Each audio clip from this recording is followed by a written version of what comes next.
Hi there, it's good to be here again to serve you with this week's edition of the weekly Premium Times podcast. Titilope Fadare is your host. A federal high court declared the banishment of the deposed Emir of Kano, Muhammadu Sanusi, as unlawful and unconstitutional. It also awarded 10 million naira to him and ordered the state government of Abdullahi Ganduje to tender a public apology to Mr. Sanusi in 2 national dailies, but the state government rejected the judgment. Judge Anwuli Chikere awarded Mr. Sanusi 10 million naira compensation against the police, the State Security Service, and the Attorney General of Kano State. Ms. Chikere held that the Emirate Council Law 2019 relied on by the Kano State government in banishing Mr. Sanusi was in conflict with the Nigerian constitution.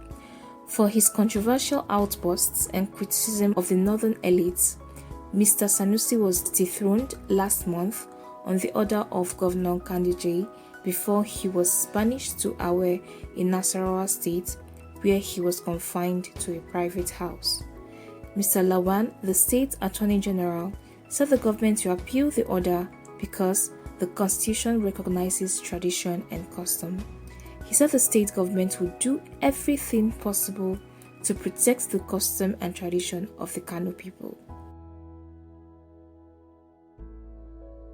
In Lagos State, the government said it accepted 11 of 32 recommendations made by the retired judge Doris Okwobi Judicial Panel of Inquiry in its report of 15th November 2021. One of the recommendations was rejected, 6 were accepted with modifications, and 14 fell outside the power of the state government.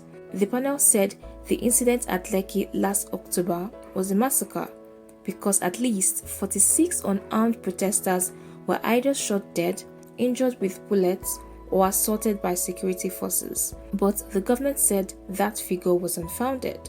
The governor of Lagos State, Babajide Sanwo-Olu, said he wanted to lead a peace walk across the state. He invited celebrities like Mr. Macaroni, Fowles, and others, but they declined. They said Sanwo-Olu will walk alone. Some are anticipatory to see how civil security operatives will be during this walk, especially because they have a history of arresting and assaulting protesters.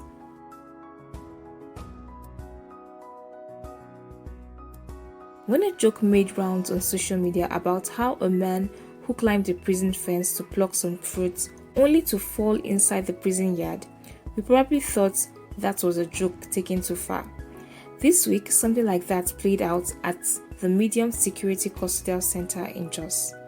The facility came under attack, but the attackers were trapped within the facility after a gun duel. Authorities said the attackers stormed the facility in large numbers with sophisticated weapons at about 5:20 p.m., engaging security operatives in an exchange of fire.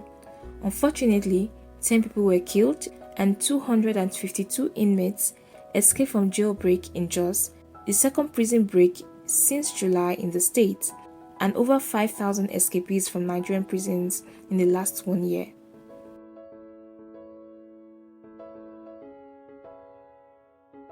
Former Minister of Aviation Femi Fani-Kayode, you remember him, the man with the short fuse, was again arrested by the Economic and Financial Crimes Commission over alleged forgery and document falsification allegations. The bombastic politician, who recently went back to his vomit, the All Progressive Congress, said he was only invited by the EFCC, not arrested, but later released by them.